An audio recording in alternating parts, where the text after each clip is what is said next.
Ria, kanina pa kita tinatawag. Lumabas ka na dyan at kakain na tayo. Maliliit ang daddy mo. Okay, ma'am. I'll go. Nak, kamusta yung grand kiss niyo ba yun? Tapos na yun, anong balita doon? Wala ka na nakikwento sa akin. Yes po, ma'am. Tapos na po. And may award naman po kami dun. Anong award naman nakuha mo? Second place po. Second place lang? Yes, Did you do your best? Yes po. I did my best, Dad, and second place naman po yun. Nabalitaan mo sa din nyo, ang nakakuha ng first place ng kaibigan mo. Di? Oh, oras na pala. Mi yung quote ko. Balikan mo pa next time, ha?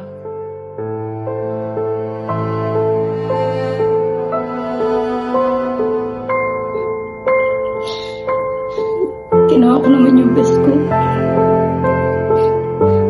Ginawa ko yung best ko.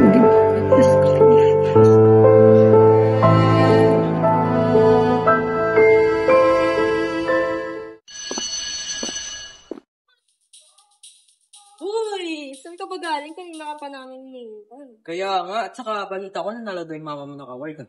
Diba award yun? Yung pang nurse. Congrats ha. Ano, nakapag-review ka ba para sa exam mamaya? Naku te, sa pa ba?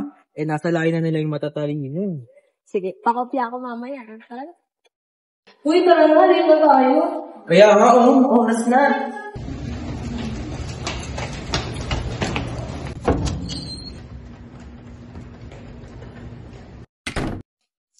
So, okay class, andito na yung mga score ng exam nyo. So, I would like to congratulate. Ang pinaka-highest sa exam is si Arabella Mandal. Oh, Miss Dominguez Victoria, bakit nababawala ng exam mo? Ria, what is this? Care to explain? Ano ba nangyayari sa'yo? Sinasayang mo kasi yung pera pinapaaral namin sa'yo eh. Huwag mo kami ipapahiya ng daddy mo ha? Yan kasi mga inatupag mo, yung mga walang kwenta mong drawing. I'm sorry, Ma. I'm really doing my best naman. Best? Yan na yung best mo? I'm so disappointed, Ria.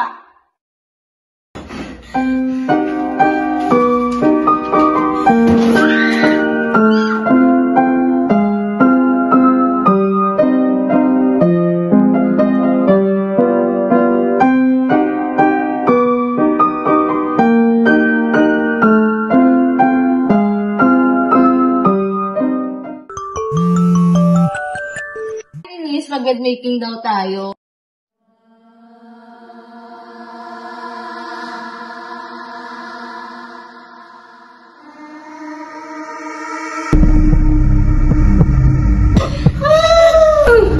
Gusto mo ba? Tawag ko sa'yo?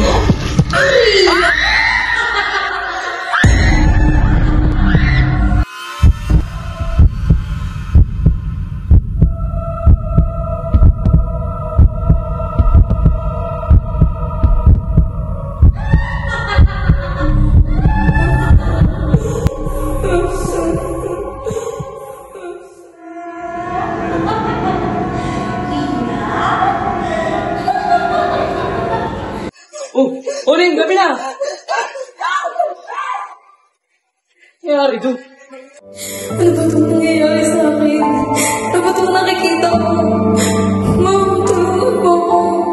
Dahil tama na, ayoko na. Pagod na ako. Pagod na ako.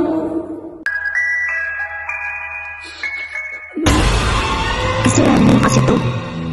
Kasalanan mo to. Oo! Kasalanan mo to!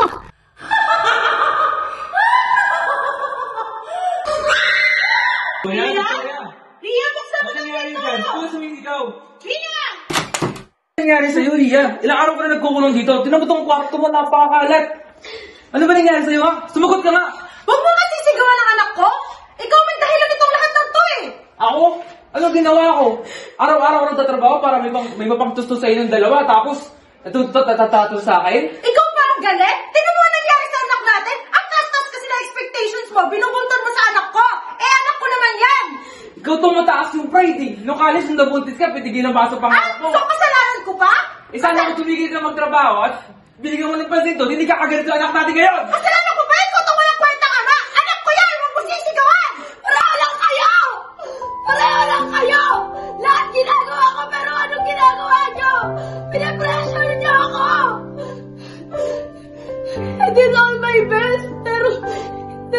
maging proud sa akin. Kung ano-ano na yung nangyari sa akin, pero wala kayong alam. Ma, I'm sorry, Ma. Sorry, hindi ako yung best para sa'yo. Pero lagi kong ginagawa lahat para maging proud kayo sa akin. Hindi ko alam kung bakit. Parang hindi sapat lahat ng ginagawa ko. Pero, hindi mo kailangan mag-sorry, okay? Hindi mo kailangan. Kung yun ang pressure sa'yo, hindi namin sinasadya na mag-pressure ka. Ginawa mo yung best mo, okay? Mag-aaral ka lagi. Pero hindi ka nakakatulog na maayos. I'm sorry. Kasi yung taas-taas na expectation namin sa'yo, hindi namin na-share. Effort mo, okay? Huwag ka mag-sorry na lang. Pero lagi ka masaya eh. Hindi ko na alam yung gagawin ko. Sorry kasi yan ni Mami to. Tinakakot ako. Hindi ko ano ginagawa ko naman pero alam ko matitihin ka lang ko yung mga pangin na ginagawa ko. Alam ko na matutulog tayo. Matutulog tayo ni Mami. Di ba gusto mo yung kanta na natin? Tutulog tayo, okay? Tutulog tayo. Sorry, tutulog tayo. Tutulog tayo. Sorry.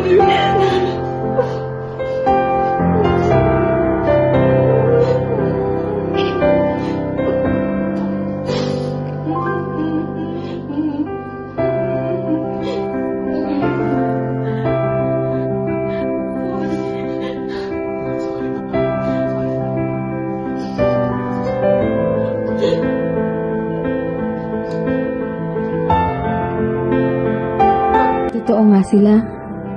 Hindi mo kailangan maging perpekto para mahalin ka ng taong nasa paligid mo. Hindi mo rin kailangan maging mag-isa kung nahihirapan ka.